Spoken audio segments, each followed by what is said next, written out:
11 தேர்தலில் பழனிசாமி பொதுச் செயலாளராக பொறுப்பேற்றதற்கு அத்தனையும் தோல்வியடைந்தார். இந்த மாபெரும் இயக்கத்தை படுபாதாளத்தில் இன்றைக்கு தள்ளி வைத்து இன்றைக்கு அனைத்து இந்திய அன்னார முன்னேற்ற கழகத்தில் இருக்கின்ற அனைத்து தொண்டர்களும் வெம்பி வெதுங்கி என்ன செய்வதென்றே திக்கும் காடிக்கொண்டிருக்கிறார்கள். அந்த நிலையை உருவாக்கிய பழனிசாமிக்கு வருகின்ற காலங்களில் நாம் சரியான பாடத்தை புகட்ட வேண்டும் என்பதுதான் இன்றைய வரலாறு.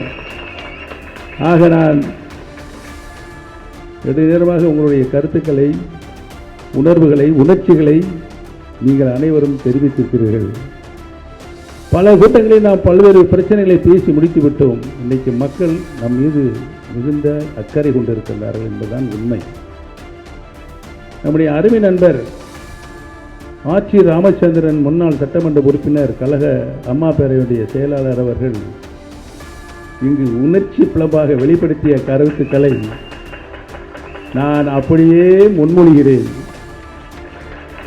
நம்முடைய கழக இணை ஒருங்கிணைப்பாளர் அருமை சகோதரர் வைத்திலிங்கம் அவர்கள் எரிமலையாக வெடித்து அந்த கருத்துக்களை நானும் வழிமுறிந்து, நீங்களும் வழிமுறிந்து ஏகமனதாக தீர்மானம் நிறைவேற்றுவோம்.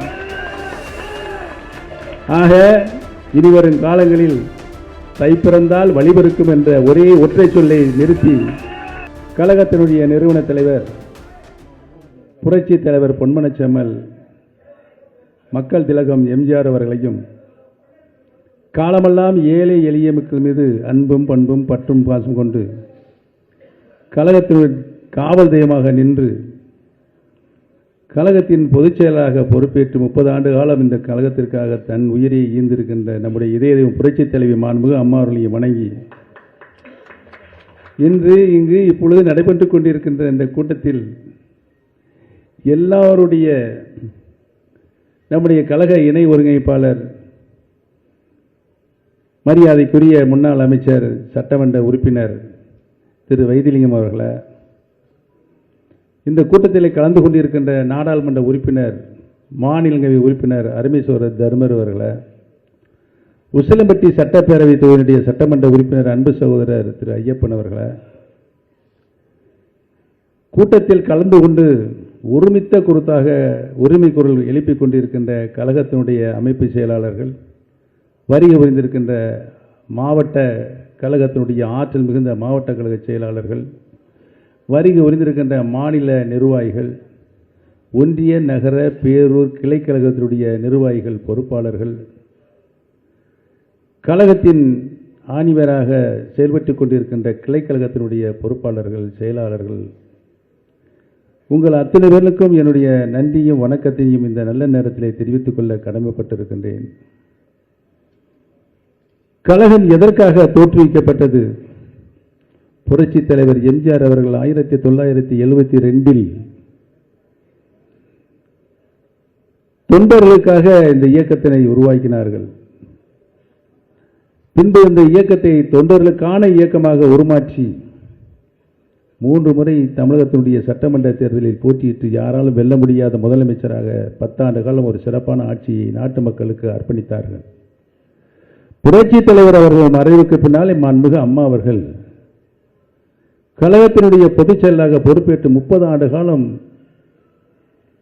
கழகத்தினுடைய அத்தனை நிலைகளிலும் நின்று எவ்வளவோ சோதனைகள் மாண்புமிகு அம்மா அவர்களுக்கு தந்தார்கள். அதையெல்லாம் வென்று சாதித்து இந்த இயக்கத்தினை 234 தொகுதிகளிலும் வேட்பாளர்களை நிறுத்தி மாபெரும் வெற்றியடைந்தார்கள் என்பதுதான் வரலாறு. வரலாற்று சிறப்புக்கு இந்த கூட்டம், நம்முடைய கழகம் இன்றைக்கு என்ன நிலையில் இருக்கிறது என்பதை நீங்கள் எல்லாம் அறிந்திருக்கின்றீர்கள். நடந்து முடிந்த நாடாளுமன்ற தேர்தல், அந்த நாடாளுமன்ற தேர்தலில் 7 இடங்களில் தன்னுடைய டெபாசிட் தொகையை இழந்திருக்கிறது. நாடாளுமன்ற தேர்தலில் 7ன்னா எத்தனை சட்டமன்ற தொகுதி வருது? 42 சட்டமன்ற தொகுதியில் வருகிறது. 14 நாடாளுமன்ற தொகுதியில் 3ஆம் இடத்திற்கு போய் சென்று கொண்டிருக்கிறது. அப்ப எத்தனை சட்டமன்ற தொகுதியில் வருது? இந்த பழனிசாமி என்ற பெயரை சொல்வதற்கு நம்மளுக்கு வெட்கமாக இருக்கிறது. இவர் அனைவரும் ஒருங்கிணைக்க வேண்டும் என்று ஒருங்கிணைப்பாளர் இணை ஒருங்கிணைப்பாளர் என்ற ஒரு வரைமுறையை நாம் உருவாக்கினோம்.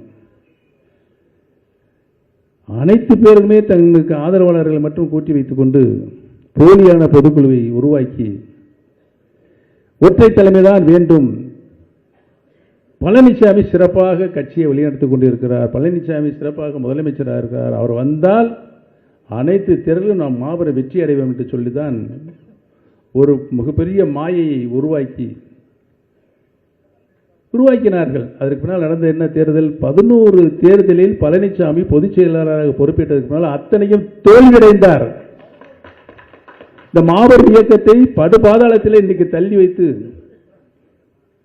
இன்றைக்கு அனைத்து இந்திய அன்னார முன்னேற்ற கழகத்தில் இருக்கின்ற அனைத்து தொண்டர்களும் வெம்பி வெதுங்கி என்ன செய்வதென்றே திக்கும் காடி கொண்டிருக்கிறார்கள். அந்த நிலையை உருவாக்கிய பழனிசாமிக்கு வருகின்ற காலங்களில் நாம் சரியான பாடத்தை புகட்ட வேண்டும் என்பதுதான் இன்றைய வரலாறு. ஆக நான் நெடுநேரமாக உங்களுடைய கருத்துக்களை, உணர்வுகளை, உணர்ச்சிகளை நீங்கள் அனைவரும் தெரிவித்திருக்கிறீர்கள்.